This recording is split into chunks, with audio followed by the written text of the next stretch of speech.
तो दोस्तों आज हमारे जो शुरुआत होने वाली है क्लास का, तो आपको हम बता दें तो सिविक्स में हम लोग जो है चैप्टर फर्स्ट से चालू कर रहे हैं। इसको देखिए बहुत ही गंभीर पूर्वक अगर आप समझेंगे, बढ़िया मन लगा के, तभी हम कोई चीज़ को अच्छे से कर सकेंगे।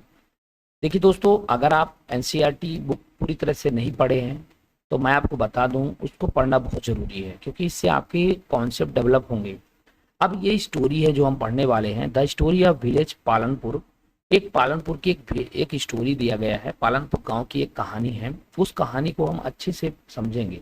तो इस कहानी में क्या ओवरव्यू है, पहले हम इसका देख लें। देखिए दोस्तों, जो इस the purpose of the story is introduce some basic concept of relating to production and this we do through a story of a hypothetical village called in Palanpur. मैं आपको बता दूं इस कहानी का मेन उद्देश्य है संबंधित कुछ मूल विचारों से परिचय कराना है, और ऐसा काम एक काल्पनिक गांव है जो पालनपुर की कहानी के माध्यम से ये कर रहा है। ठीक है, अब इसमें क्या कैसा है आपको समझते जाना है। Farming is a main activity in the Palanpur, जैसा कि where is several other activities such as small scale manufacturing, dairy, transport etcetera. आप पालनपुर खेती एक मुख्य क्रिया है, जबकि अन्य कई क्रियाएं जैसे छोटे से चीजें जैसे लघु स्तरीय विनिर्माण वगैरह, डेयरी वगैरह, परिवहन वगैरह सीमित स्तर पर की जाती है। ट्रांसपोर्ट वगैरह, डेयरी वगैरह कम मात्रा में की जाती है, लेकिन हो रहा है।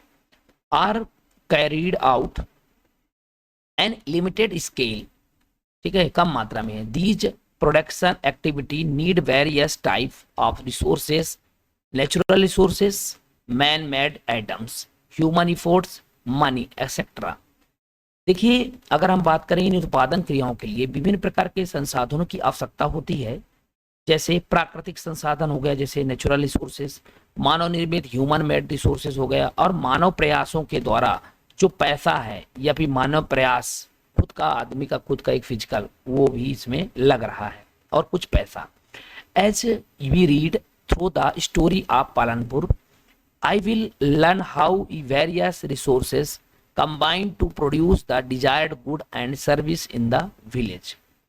इस पालनपुर की कहानी से हमें ये जानकारी होगी कि गांव में जो इच्छित वस्तुएं और सेवाओं को उत्पादित करने के लिए विभिन्न संसाधन किस प्रकार समायोजित हो रहे हैं और कैसे लोग काम कर रहे हैं, इस स्टोरी में हम पढ़ेंगे। अब इसका क्या इंट्रोडक्शन है, इसको हम अच्छी तरह से समझने की कोशिश करेंगे। Palanpur is well connected with our neighboring village and towns.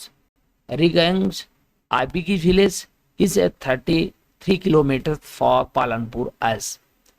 Palanpur आस पड़ोस के गांव और कस्बे से भली भांति जुड़ा हुआ है, एक बड़ा गांव है, और रायगंज पालनपुर से लगभग 3 किलोमीटर के दूरी पर है। ठीक है, समझ में आ रहा। An all weather road connected the village to Raiganj and further on the nearest small town of Shahpur. आपको मैं बता दूं इस प्रत्येक मौसम में एक सड़क गांव को रायगंज और उससे आगे निकटतम छोटे कस्बे शाहपुर से जुड़ती है। ठीक है, many kinds of transport are visible on this road starting from block carts, tongues by because wooden carts down by buffaloes loaded with a jaggery wood and other commodities to motor vehicles like motorcycle, jeeps, tractors and trucks। जैसा इस image में आपको दिखाई दे रहा होगा, इस road में आपको दिखाई दे रहा होगा, इसमें इस सड़क पर जो है सड़क पर गुड़ और अन्य वस्तुओं से लदी हुई बैलगाड़ियां दिख रही होंगी, भैंस बग्घी दिख रही होंगी, कई तरह से मोटरसाइकिल, जीप, ट्रैक्टर आदि ट्रक दिखाई देते होंगे।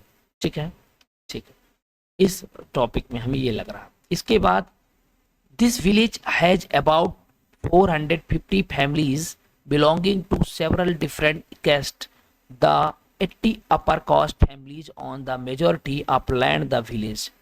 जैसा कि मैं आपको बता दूं इस गांव में विभिन्न जातियों के लगभग अलग अलग कास्ट के लगभग 450 परिवार हैं, फैमिलीज बिलोंग करते हैं, और गांव में अधिकांश भूमि स्वामी उच्च भूमि के 80 परिवार के हैं। 80 मतलब परिवार के जो हैं वहाँ पे मेजॉरिटी हैं वहाँ पे, जो उनका खुद का ज़मीन है, भूस्वामी हैं वो।